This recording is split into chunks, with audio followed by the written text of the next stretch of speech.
Bismillahirrahmanirrahim.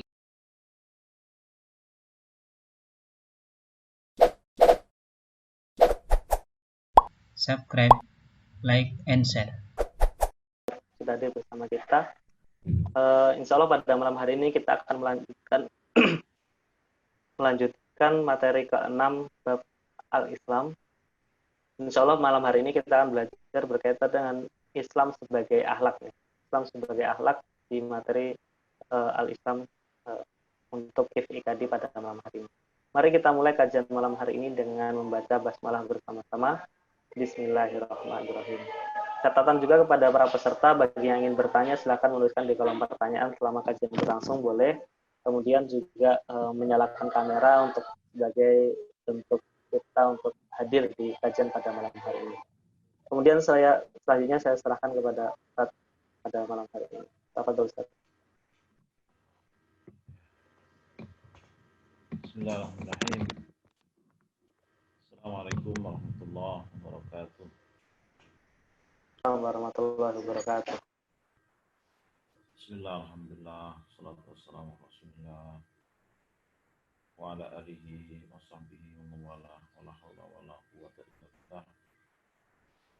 Rabbi shrah li sadri wa yassir li amri wa hlul 'uqdatam min lisani yafqahu qawli. Allahumma 'allimna bima yanfa'una wanfa'na bima 'allamtana warzuqna ilman nafi'ah. Baik, kita lanjutkan. Tema pada malam hari ini adalah Islam sebagai akhlak. Tentu ini lanjutan dari tema kemarin. Ya, kemarin Islam sebagai manhajul haya, pedoman hidup, salah satunya adalah pedoman hidup berakhlak. Dan kalau kita lihat pada ayat-ayat Al-Quran maupun hadis Rasulullah SAW ini, peranan akhlak itu sangat sentral. Bahkan bisa dikatakan core dari ajaran Islam itu ya pada akhlak. Sebagaimana dikatakan oleh Rasulullah SAW, innama bu'ithtu liutammima makarimal akhlak. Itu menggunakan kata-kata innama. Innama itu dalam bahasa Arab namanya adatul hasr, di mana maksudnya adalah bahwa kata-kata setelah innama itu kata-kata yang spesial. Maka sering innama ada yang mengartikan sesungguhnya, tapi ada yang tidak hanya sesungguhnya, tapi hanya saja, atau lain dan tidak lain dan tidak bukan, mungkin nama. Juga umpamanya innamal mu'minuna ikhwatun. Jadi orang mukmin itu tidak lain dan tidak bukan, itu bersaudara. Tidak bisa dipisahkan antara iman dan ukhuwah. Kalau imannya benar, maka dia menganggap seluruh orang Islam itu saudaranya. Dan persaudaraan yang ada nilainya itu hanya persaudaraan karena dasar iman. Nilai yang tinggi sekali di hadapan Allah. Yang lain-lain itu ya karena memang manusia itu makhluk sosial, ya bersaudara, berteman, bermitra, berkoalisi. Tapi kalau tidak dasar iman, nanti di akhirat malah saling menyalahkan. Itu innamal mu'minuna ikhwatun. Dan sini innama bu'istu. Jadi diutus itu tidak lain dan tidak bukan liutammima makarimal akhlak, untuk menyempurnakan akhlak yang mulia. Jadi bukan berarti pada zaman jahiliyah itu tidak ada akhlak mulia, ada juga, tapi belum sempurna dan banyak yang akhlak-akhlak dalam kehidupan itu sudah rusak, tercela itu. Baik, lanjutkan.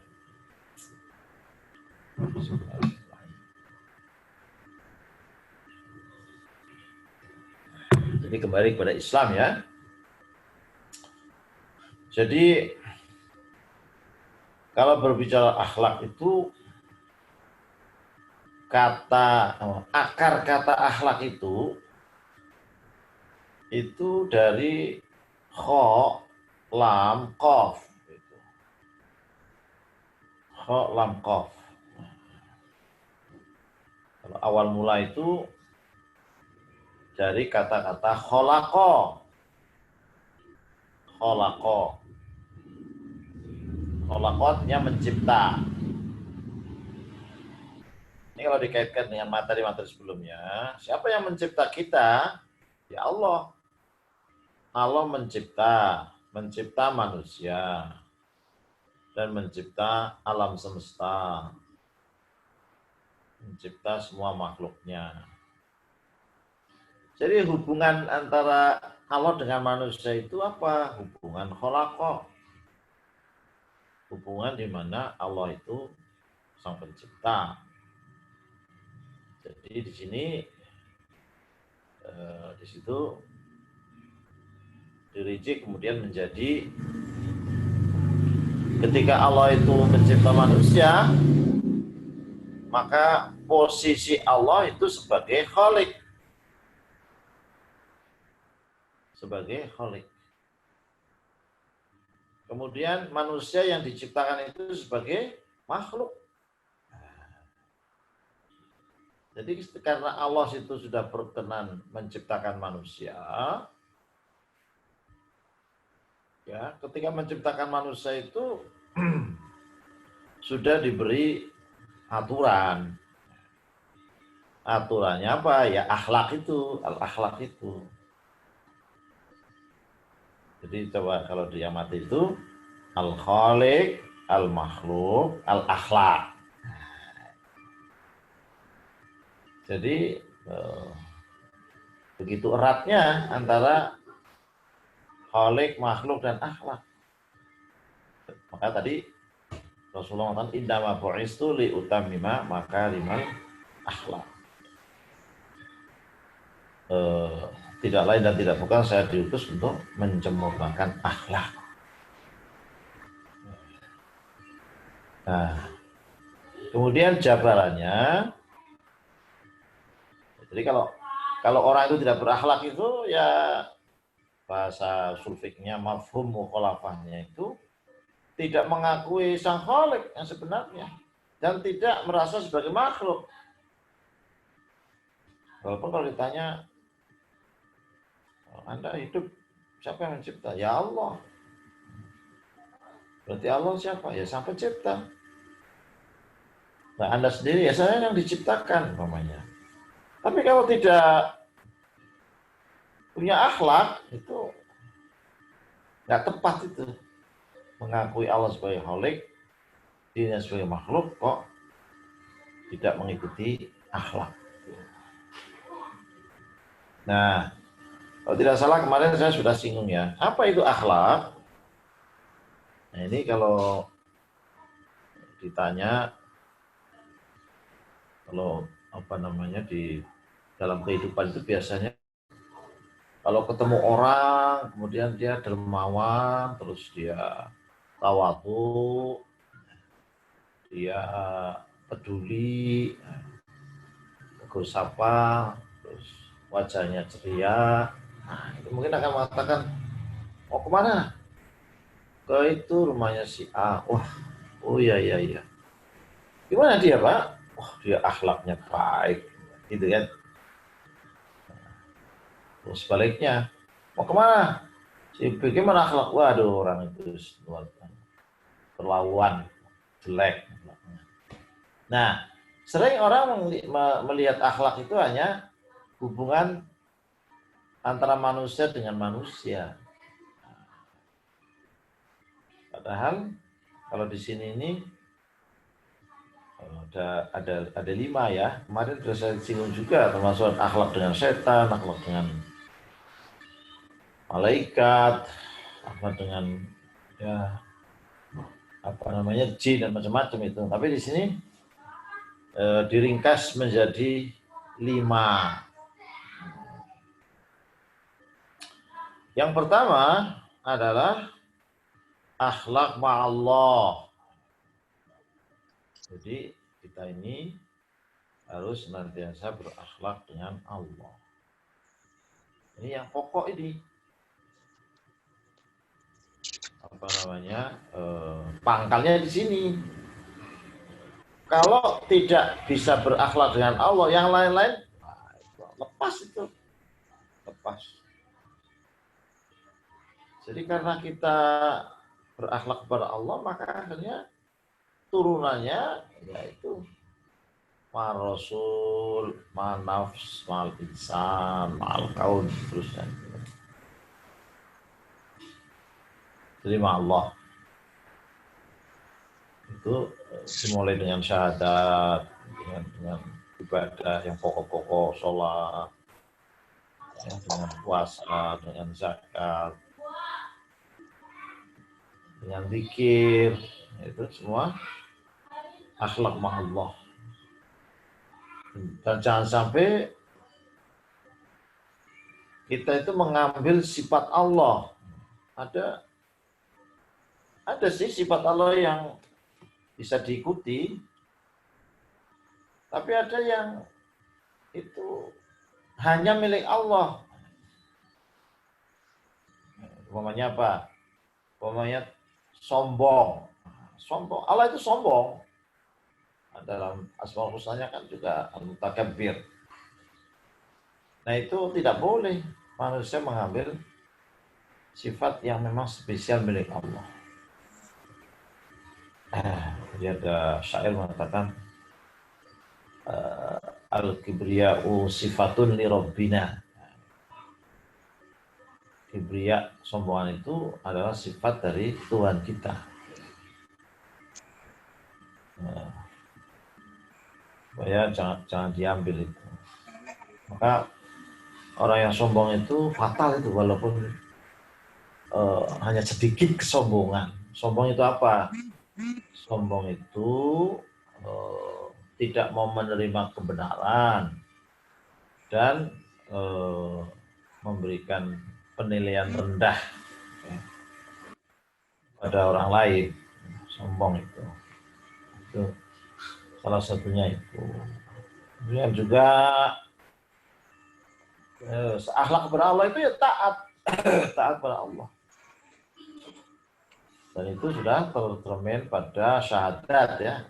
Ketika kita bicara tentang syahadat itu kan asyhadu, saya bersaksi, itu artinya saya ikrar, saya bersumpah ya.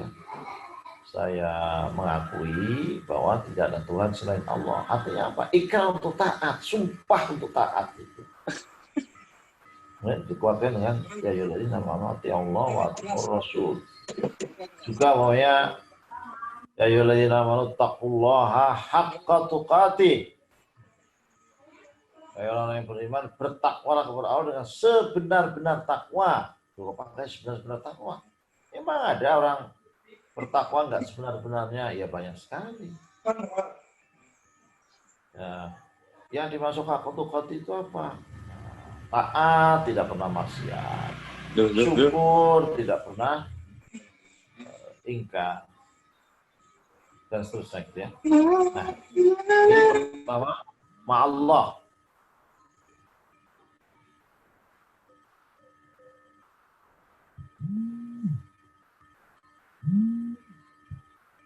Sebentar ya, saya sudah tamu. Assalamualaikum Pak Faisal.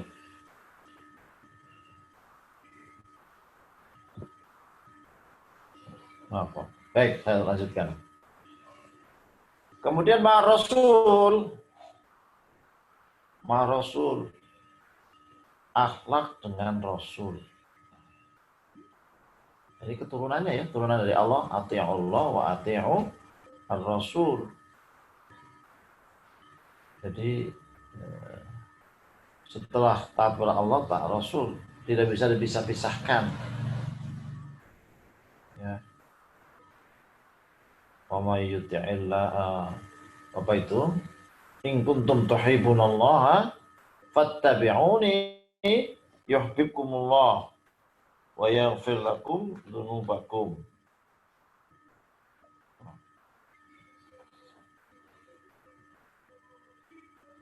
Kalau in kuntum tuhibbunallah, kalau kalian itu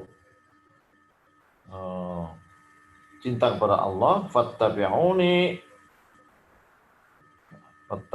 maka ikutilah aku. Bentar.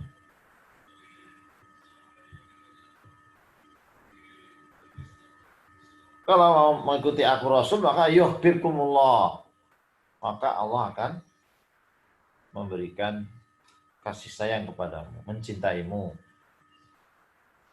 Ini apa namanya? Akhlak kepada Allah itu implementasinya banyak sekali. Kalau orang betul-betul berakhlak Allah kepada Allah, itu kan harus terus-menerus antara mengenal Allah, ya, mengenal Allah dengan sifat-sifatnya, ya. Terus kemudian asma'nya, sifat-sifatnya. Kemudian apa lagi? Mengenal firman Allah. Nah, ini implementasinya kalau orang berakhlak kepada Allah itu selalu ingin tahu apa yang dikehendaki oleh Allah sih, itu apa sih? Itu masuk akhlak kepada Allah itu. Kan nggak mungkin taat kalau tidak tahu apa yang dikehendaki oleh Allah. Ya, maka karena taat kepada Allah, maka kemudian ingin terus mempelajari firman-firman Allah. Taat kepada Rasul, terus-menerus ingin mengetahui sabda-sabda Rasul, mana perintahnya, mana larangannya, mana anjurannya, mana ketetapannya. Makanya salafus saleh, ya, para ulama terdahulu itu menjadi orang-orang yang pionir dalam berbagai ilmu pengetahuan terhadap keislaman dan pengetahuan yang lain. Karena apa? Karena melaksanakan apa yang diinginkan oleh Allah. Iqra bismi rabbikal ladzi khalaq. Bacalah dengan atas nama Zat yang menciptakan. Baik, ma'allah dan ma'ar Rasul. Ini ada juga ya, apa namanya, aliran yang namanya ingkarus sunnah.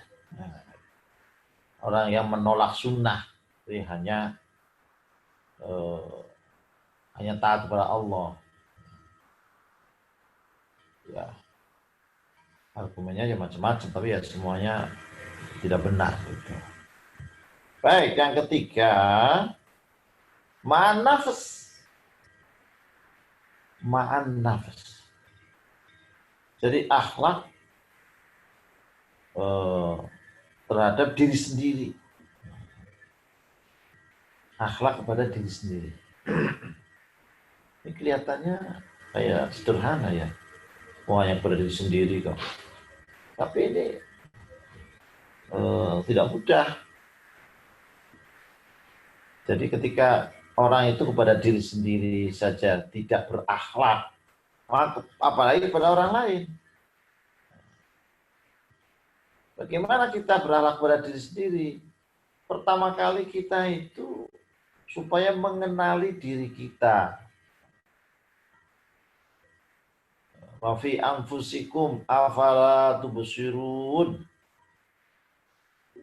Dan pada dirimu dan apa yang ada pada dirimu, apa kamu tidak melihat? Jadi kita ini kalau kita renung-renungkan gitu, kita ini betul-betul orang bodoh. Bodoh. Secerdas apapun itu kita sebenarnya orang bodoh. Ya. Gimana kalau dikatakan bodoh? Ya, kita ini jangankan yang lain-lain. Pada diri kita sendiri itu juga tidak banyak tahu. Ada global tahu. Kalau yang global mungkin tahu ada kepala, ada kaki, dan seterusnya itu. Tapi di balik itu kan banyak sekali yang sebetulnya kita tidak tahu.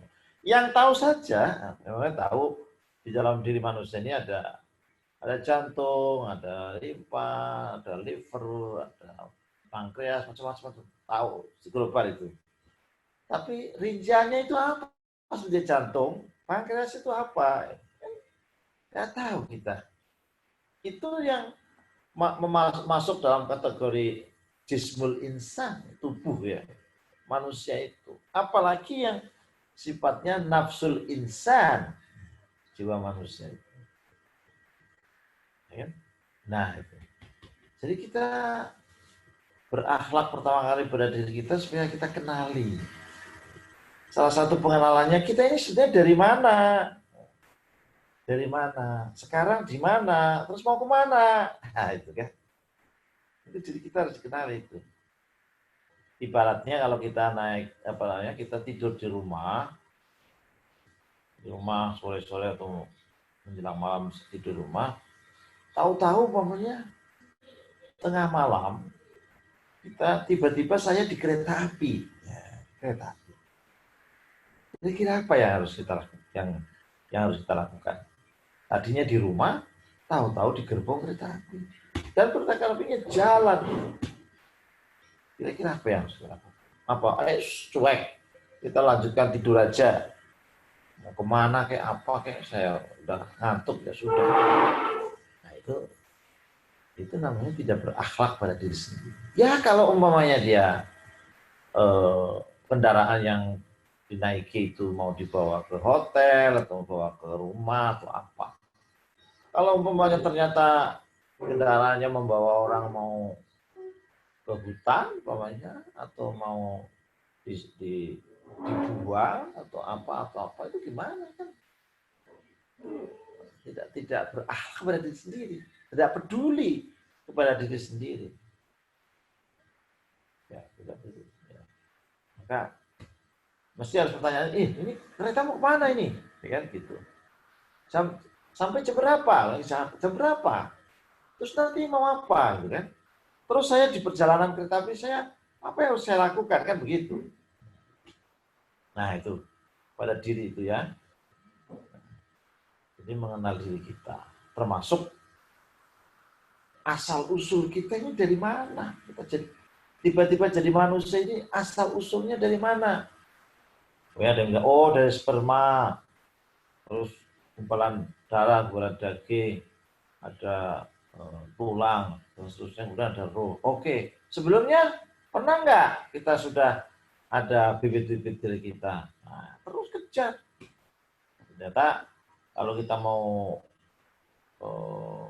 tanya kepada Allah dari mana, ada jawabannya di dalam firman Allah kan namanya. Minha khalaqnakum wa minha nu'itukum wa minha nukhrijukum taratan ukhra. Dari tanah kami ciptakan kalian.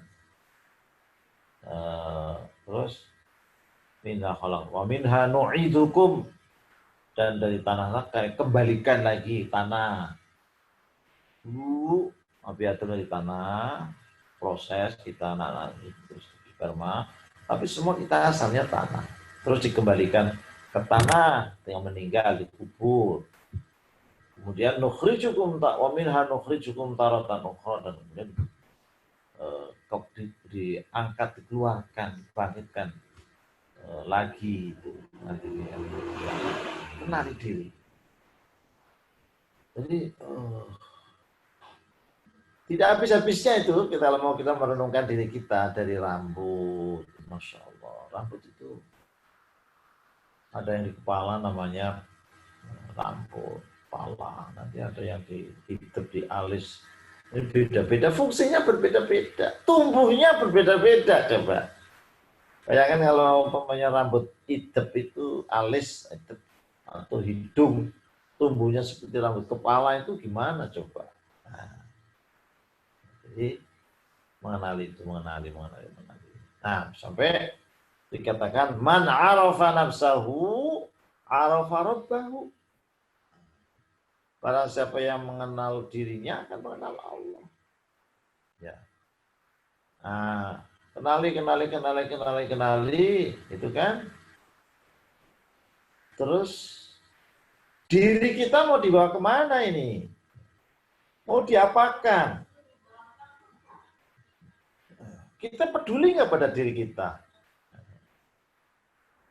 Jangan-jangan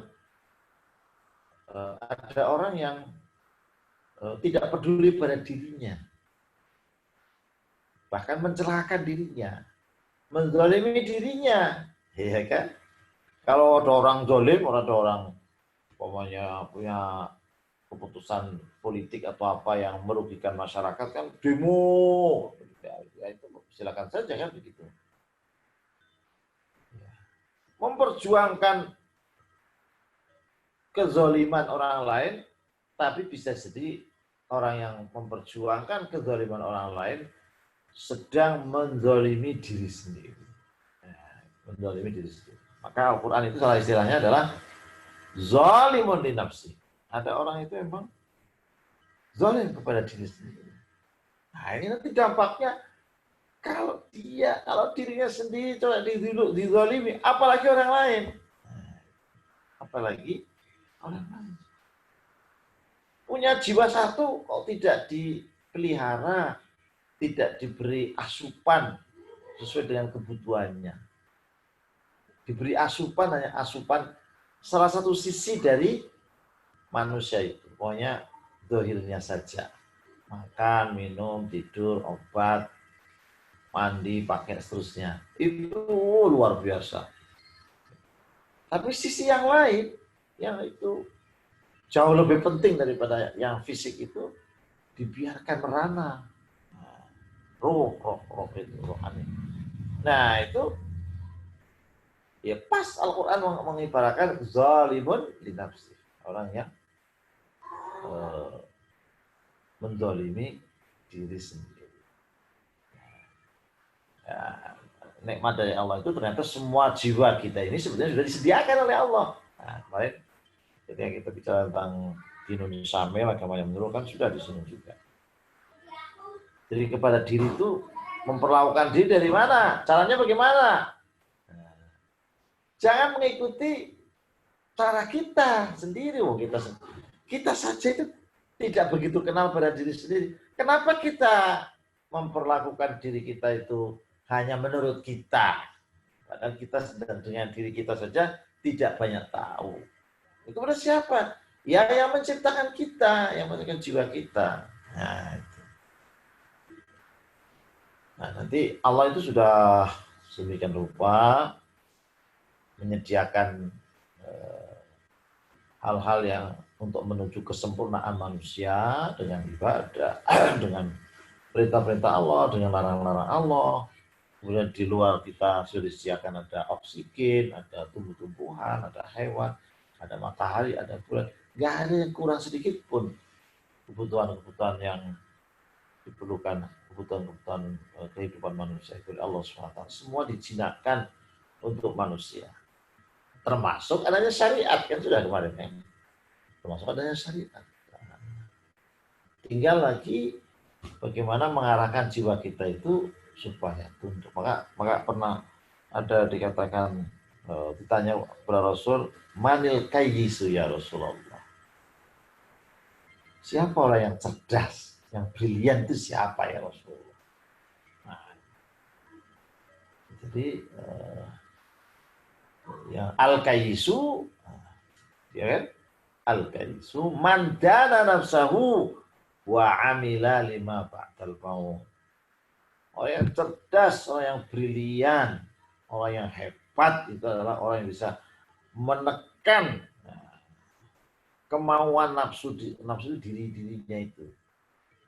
Menekan, jangan diumbar kemauan diri kita, ditekan untuk memenuhi lima ba'dal untuk kehidupan setelah meninggal. Jadi kalau ada orang yang cerdas, yang brilian, berarti ada yang bodoh, tolol. Iya ada. Siapa yang dianggap bodoh, dianggap tolol itu adalah orang-orang yang punya amani. Amani itu harapan-harapan. Terus apa namanya? Amaniyah wattaba'a hawahu, gitu. Dia punya keinginan, antara lain juga ingin masuk surga, tapi kerjaannya hidupnya itu hanya mengikuti hawa nafsu, keinginan dirinya. Nah, itu termasuk nanti ada namanya, setelah mengenal dirinya, ma'rifatun nafs itu mujahadatun nafs. Apa namanya? Memerangi, memanage hawa nafsu. Karena nafsu manusia itu memang ada nafsu amarah, nafsu, ada mutmainnah, ada lawamah, kan gitu. Bagaimana nafsu yang paling tinggi mutmainnah itu terjaga, itu caranya dengan mujahadatun nafs. Itu makna nafs ya. Termasuk dalam panduan berakhlaknya jiwa itu, kalau kita apa namanya, punya keinginan-keinginan, tujuan-tujuan itu supaya disesuaikan dengan kemampuan dirinya. Ya, apa istilahnya itu? Apa namanya? Orang yang rahimallahu ra'an arafa qadra nafsihi, rahimallahu ra'an arafa qadra nafsihi.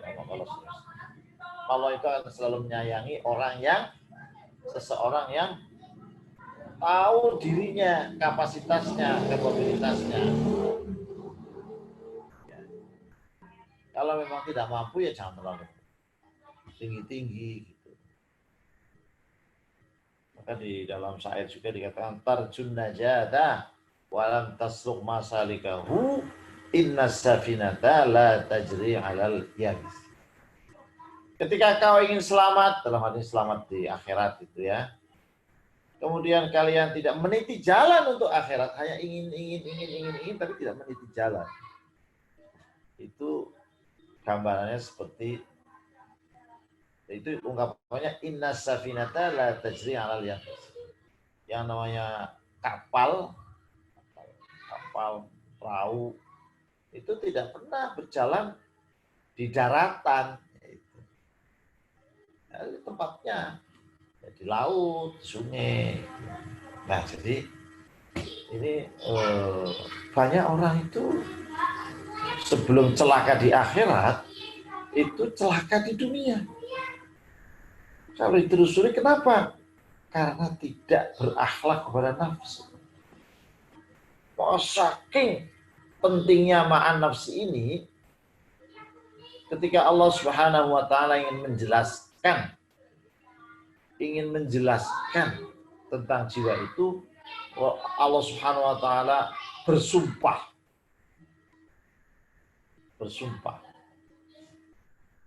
tidak tanggung-tanggung. Berapa? 11 kali itu, 11 kali ya. Apa itu?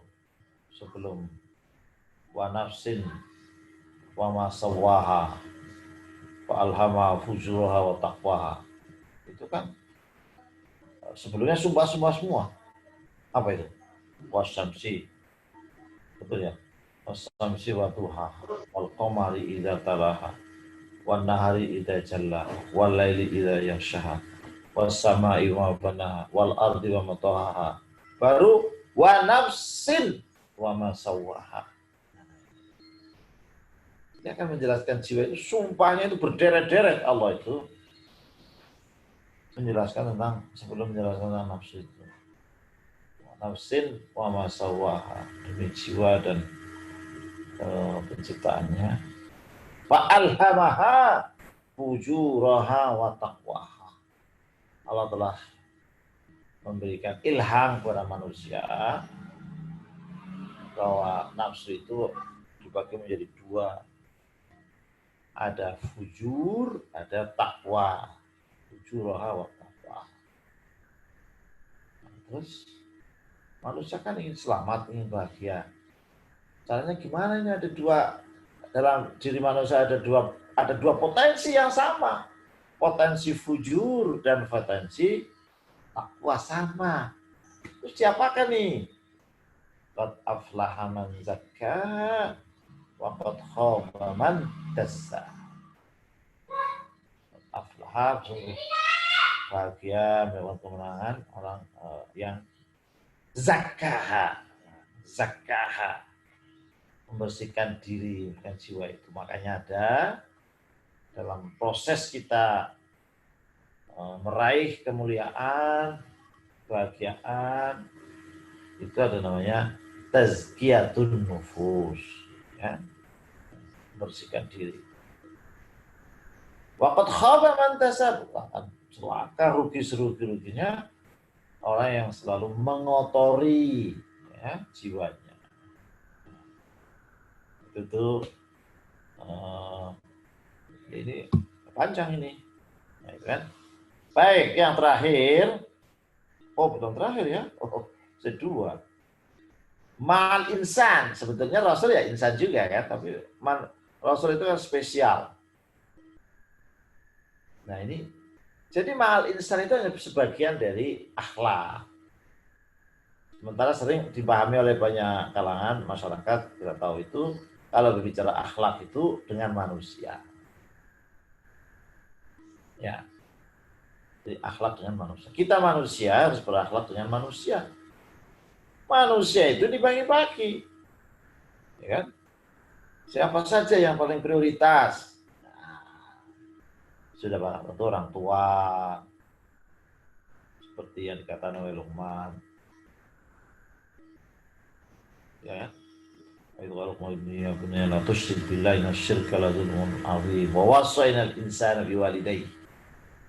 Jadi setelah perintah untuk taat kepada Allah itu wa wasainal insana biwalidayhi, supaya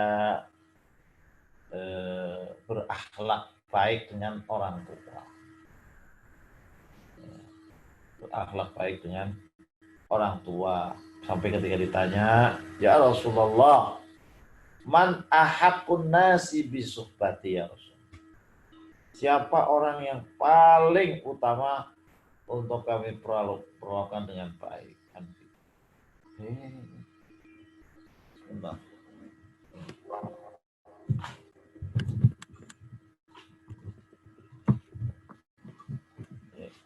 Sudah mau habis nih, saya sambung dulu.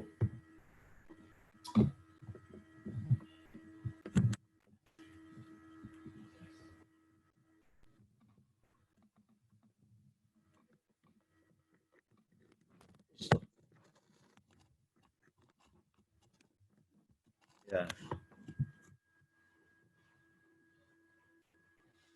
Ibu, siapa lagi ya Rasulullah? Ummuka, ibumu. Siapa lagi? Ibumu. Siapa lagi? Ya, orang tua, ibu. Ada lagi orang tua lagi, ya kan? Siapa? Gurumu. Orang tuamu itu. Ya, nah itu. Nanti banyak lagi kan, ada tetangga juga. Ada tetangga muslim, tidak muslim, kepada pemimpin, kepada penguasa, yang penguasa kepada rakyat, banyaklah ya. Kemudian yang terakhir ma'al kaun, dengan alam. Jadi kita ini harus berakhlak dengan alam sekitar kita, dengan tumbuh-tumbuhan, dengan hewan, dengan hujan, dan seterusnya. Kalau tidak kita ini berinteraksi dengan alam dengan baik, maka alam yang mestinya memberikan kehidupan, kesejahteraan para manusia akan berbalik. Alam akan menjadi bencana. dhaharal fasadu fil bahri wal bahr bima kasabat aydin nas liyudhiqahum ba'dal ladzi 'amilu la'allahum yahdharun. Telah nampak kerusakan di mana-mana, di daratan, lautan. Kenapa rusak? Bima kasabat aydin nas. Karena ya perilaku manusia sendiri. Adanya bencana-bencana itu bukan siksa, tapi adalah liyuziqahum ba'dal ladzi untuk supaya merasakan dari apa yang selama ini dikerjakan, berbuat. Siapa tahu dengan bencana-bencana itu sadar. Kan bedanya umat Muhammad dengan umat sebelumnya. Kalau umat sebelumnya itu kalau membangkang Allah, tidak iman, tidak taat, itu langsung kayak umat Muhammad tidak. Ya, jadi itu malkau ya. Jadi secara umum, ini yang terakhir ya. Secara umum akhlak itu adalah at-takhalli 'anil radha'il wat tahalli bil fada'il. Atau istilahnya juga at-takhalli minal akhlaqil mazmumah wat tahalli bil akhlaqil mahmudah. Jadi apa? Membersihkan, meninggalkan perbuatan tercela, takhalli terus setelah sambil dibersihkan, maka diisi dengan fadha'il yang utama. Makanya akhlak itu ada dua macam. Jadi kalau hanya berkatakan akhlak, wah dia orang berakhlak, akhlak baik atau akhlak buruk itu, gitu. Kalau akhlaknya baik ya sudah, mahmudah itu.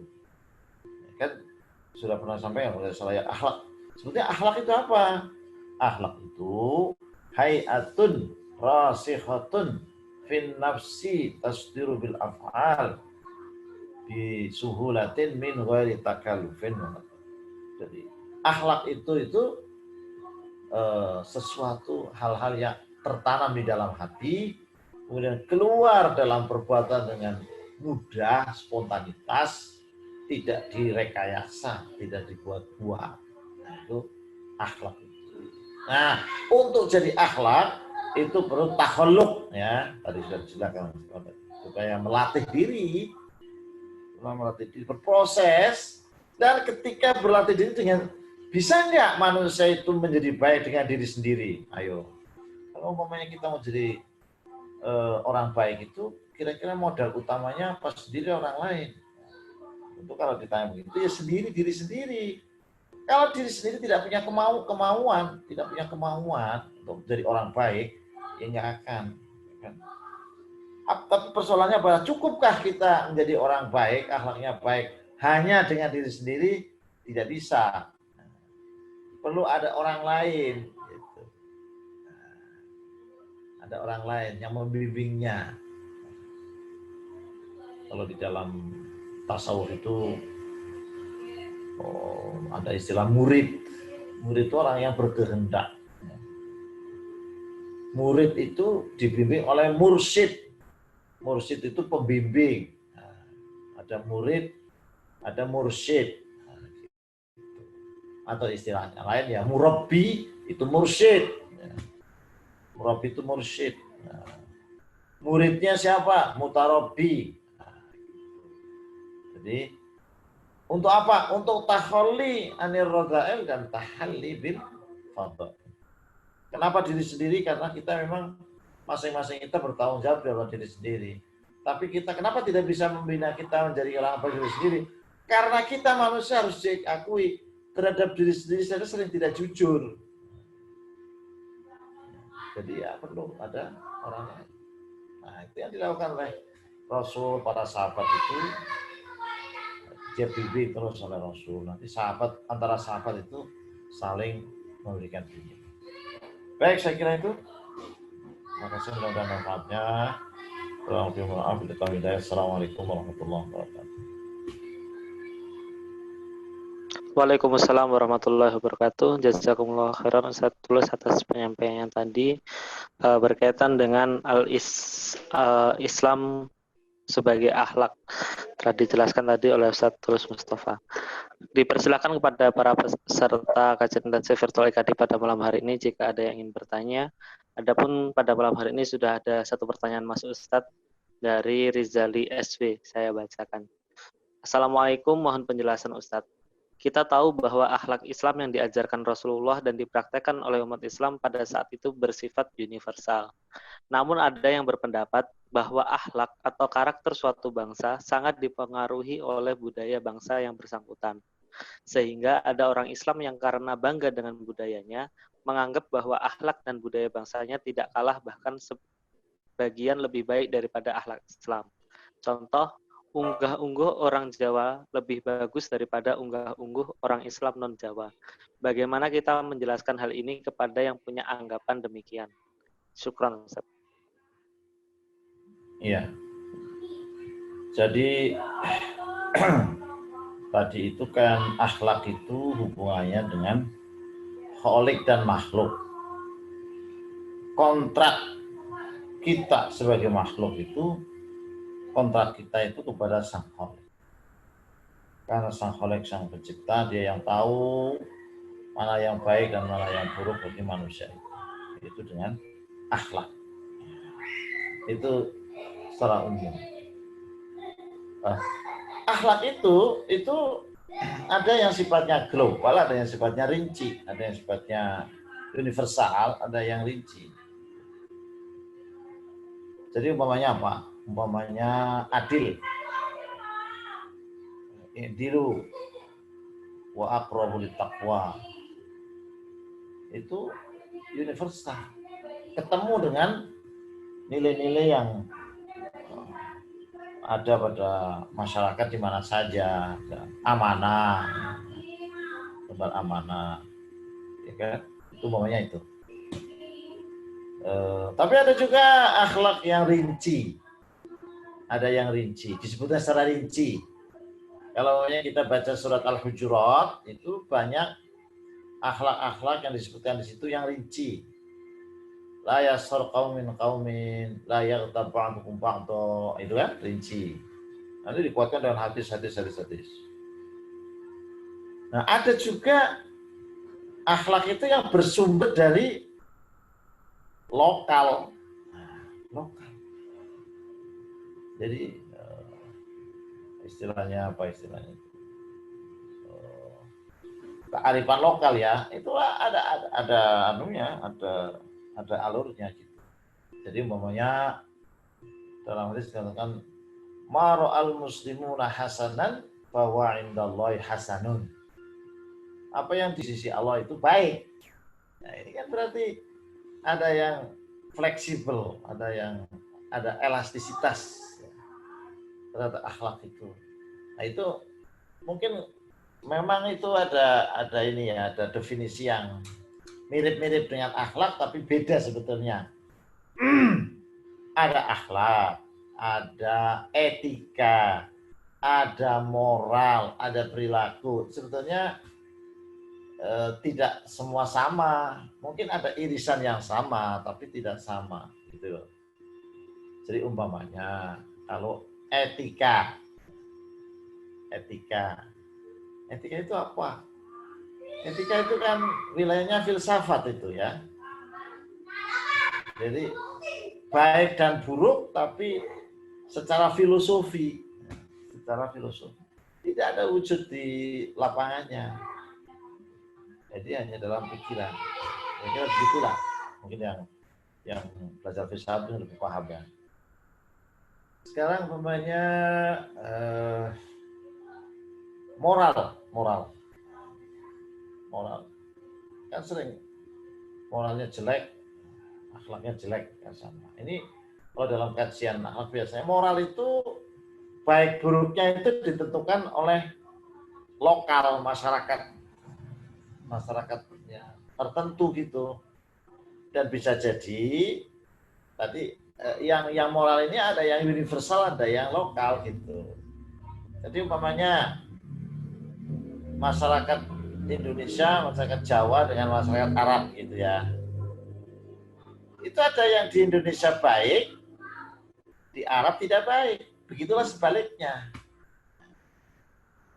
umpamanya ketemu orang kok tiba-tiba memukul, mohon maaf, pantatnya, laki-laki memukul pantat laki-laki.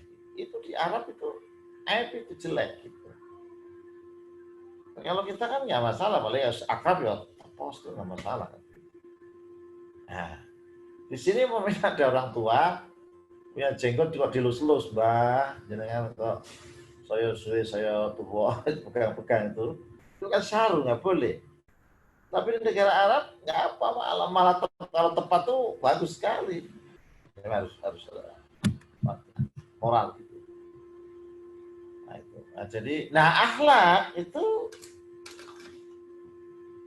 sumbernya bukan filsafat, bukan sumbernya lokal, ya kan? Lokal itu termasuk adat itu juga, gitu kan? Bukan itu. Akhlak itu sumbernya dari Allah. Dibaikan dari Allah, kadang-kadang sampai yang rinci-rinci. Tapi termasuk akhlak itu juga apa yang ada pada masyarakat selama, nah ini ada syaratnya, selama tidak bertentangan dengan nas-nas, nilai-nilai yang sudah ditentukan dalam Islam. Nah, itu aja. Bahkan ajaran Islam itu banyak yang mengakomodir lokal jadi syariat malah.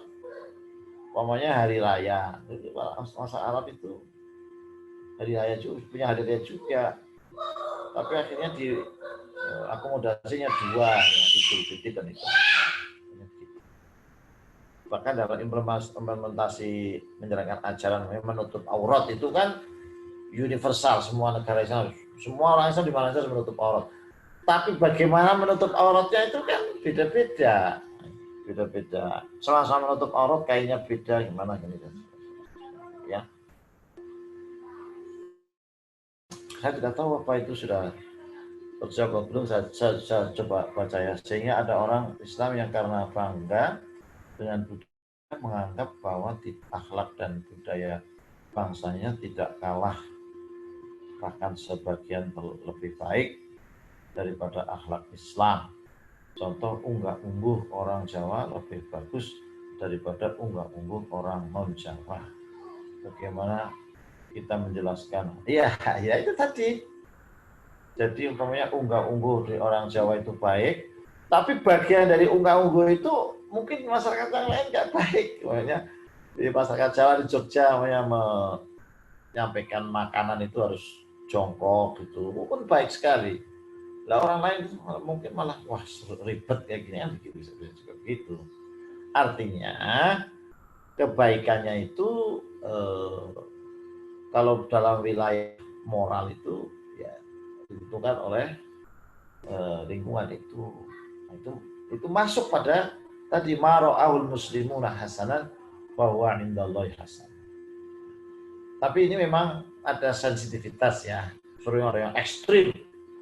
Karena kita menganggap budaya kita bagus, maka sampai kita ini orang Indonesia yang Islam, bukan orang Islam yang Indonesia.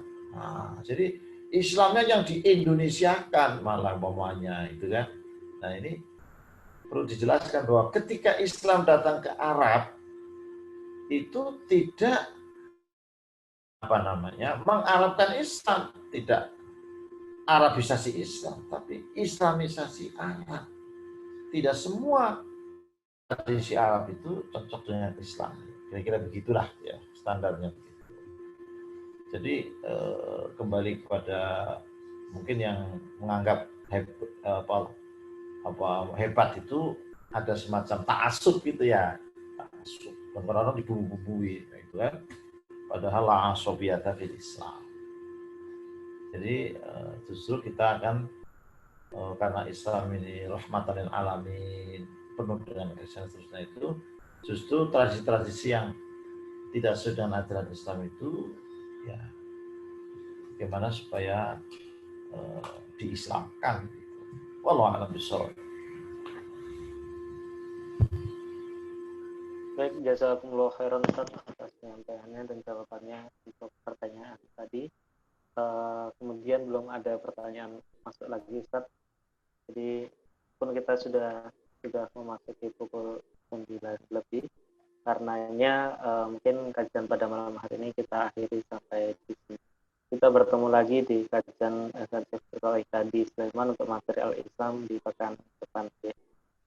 Baik, saya ucapkan sekali lagi jazakumullah khairan kepada seluruh Mustafa yang sudah hadir pada malam hari ini dan menyampaikan materi Al-Islam pertemuan ke-6, Islam sebagai akhlak.